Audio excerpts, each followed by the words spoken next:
LeBron, what's your decision? In this fall, man, this is very tough. In this fall, I'm going to take my talents to South Beach and join the Miami Heat. For me, I grew up a Clippers fan. I loved the Clippers as a kid. Stop the cap.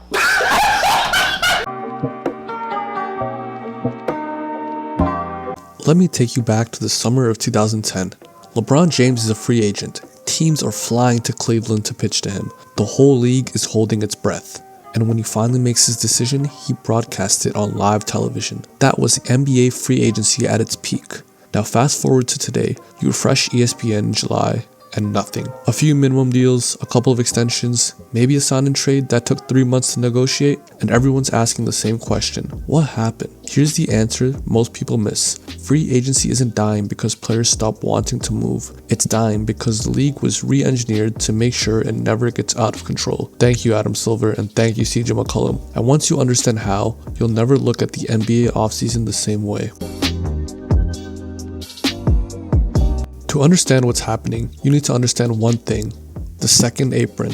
In the new CBA that went into effect into 2023, the NBA introduced a hard financial ceiling called the second apron. And if your payroll crosses it, the consequences are severe. You can lose the mid-level exception, you can't aggregate salaries in trades, meaning you can't combine two small contracts to match a star player's salary, you can't take back more money than you send out in a trade, and your draft picks can get frozen. That sounds very totalitarian. Think about what that means in practice. Look at the Phoenix Suns. They went all in. Kevin Durant on a max, Devin Booker on a max, Bradley Beal on a max. 3 superstar salaries on one roster. On paper, that sounds exciting. In reality, they are prisoners of their own payroll. They can't use exceptions to bring in help. They can't make the kind of creative trades that used to reshape rosters overnight. And their free agency every summer is basically which vet wants to sign for the minimum and chase a ring. And here's the brutal part: the Suns aren't uniquely bad at this.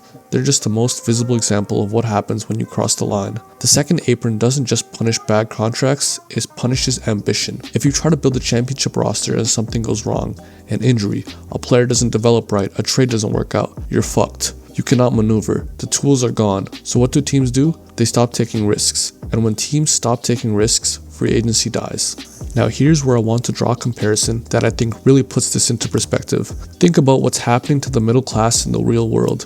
Wealth is concentrating at the top and the bottom is growing. And the middle class, the people who used to be the backbone of the economy, are slowly getting squeezed out. The exact same thing is happening in the NBA. You've got your supermax and max guys at the top, your KDs, your Embiids, your Jokic's, and you've got your minimum contract guys at the bottom. Veterans willing to take league minimums for a shot at a ring.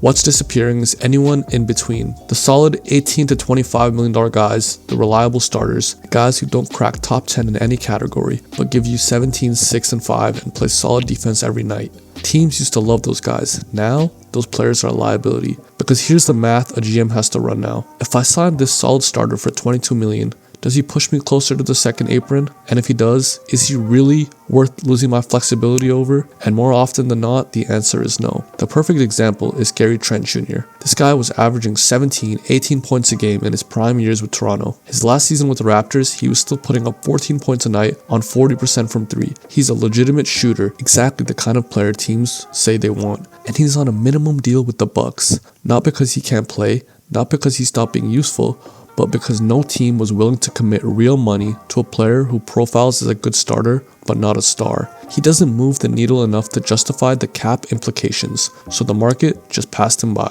10 years ago, Gary Trent Jr. is comfortably making $16 to $20 million a year as a starting shooting guard on a playoff team. Heck, he was making that money 4 years ago on the Raptors. Today, he's taking the minimum to stay in the league, and he's not alone. There are dozens of players like him, good NBA players, not great ones, who've been priced out of the market not because they can't play, but because the math doesn't work for teams anymore. The middle class is gone. You're either a star or you're on the minimum. There is no in between. So if the offseason is dead, where does all the action go? February, trade deadline time. Look at the biggest player movements of the last 3 years. Kevin Durant traded at the deadline. Kyrie Irving traded mid-season to Dallas. James Harden moved to the Clippers in season. And even, again, this season with the Cavs. The trade deadline has become what July used to be. And the reason is simple. Teams have learned that letting a star player walk in free agency is malpractice. If your star player hits the open market in July, you get nothing back for him. He can walk to any team he wants. You lose leverage completely. But if you trade him in February, you control the market, you pick your partner, and you get the assets back. Teams have figured this out, and the players have figured it out too, which is why we're seeing more and more guys request trades instead of just waiting for free agency. The whole ecosystem has shifted. Free agency used to be the main event. Now it's almost an afterthought. Now let's talk about what happens when a team is stuck with a contract they can't move, and a player they need to get off the books, because this is where things get ugly. Take John Collins. Collins was putting up 16 to 18 points a game as a starting caliber forward, a real contributor, but he was owed about $78 million over 3 years. Atlanta spent 2 years trying to trade him. Nobody wanted to take that contract at face value. You know what they finally got when they moved him to Utah? Rudy Gay, an expiring contract and a second round pick. A real starting caliber NBA player in his prime, traded for an expiring deal and a pick that probably won't even crack the lottery. That's what a big contract does to your value now. It doesn't matter how good you are. If your salary feels like a burden, teams will treat it as one.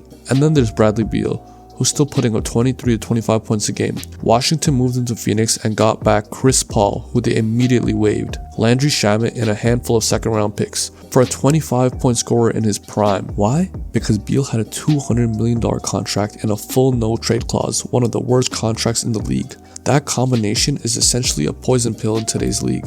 Teams don't want that kind of exposure. The asset value of the contract completely cancels out the value of the player, and sometimes it gets even worse than a bad trade. Sometimes teams just eat the money entirely. The Bucks were reportedly willing to waive Damian Lillard and absorb that dead cap hit rather than continuing operation with his contract on the books. That would have been unthinkable 10 years ago. Now it's a legitimate front office conversation. This is what the NBA has become. Contracts are weapons. If yours is too big, it's a weapon pointed at your own team. One more thing I wanted to touch on before we wrap up, because I think it changes how we watch the league. Free agency used to be about competition, multiple teams bidding for the same player, players weighing offers, choosing destinations, building something new. Now, the best players aren't hitting free agency at all. They're getting extensions. The second tier is getting traded, and what's left is a bunch of veterans on minimum deals signing with contenders to chase a ring. The Lakers, Warriors, Suns, Clippers, their free agency strategy is essentially who wants to play for us for cheap. And look, there's nothing wrong with veterans chasing championships, but when that becomes the dominant story of every offseason, something has broken down in how the league operates. The 2010 summer of LeBron worked because the system allowed it. Multiple teams had cap space, and LeBron had real leverage. The market was open. That summer could not happen today, not because LeBron wouldn't be a free agent, but because the teams that would want him couldn't afford to clear the cap space without completely gutting their roster, and the second apron would punish them for even trying. Thank you, CJ McCollum. Here's the thing about all of this. The NBA didn't break free agency by accident. The league and the owners designed this new CBA specifically to create parity, to stop super teams from just buying championships, to give small market teams a fighting chance, and in some ways it's working. The league is more competitive and more teams have real shots. What we lost in this process is the chaos, the drama, the summers where anything could happen. We're not going to get a Kawhi and PG moving to a new team in the same offseason ever again. Free agency is dying not because players stop being ambitious, but because the system has been engineered to make ambition too expensive.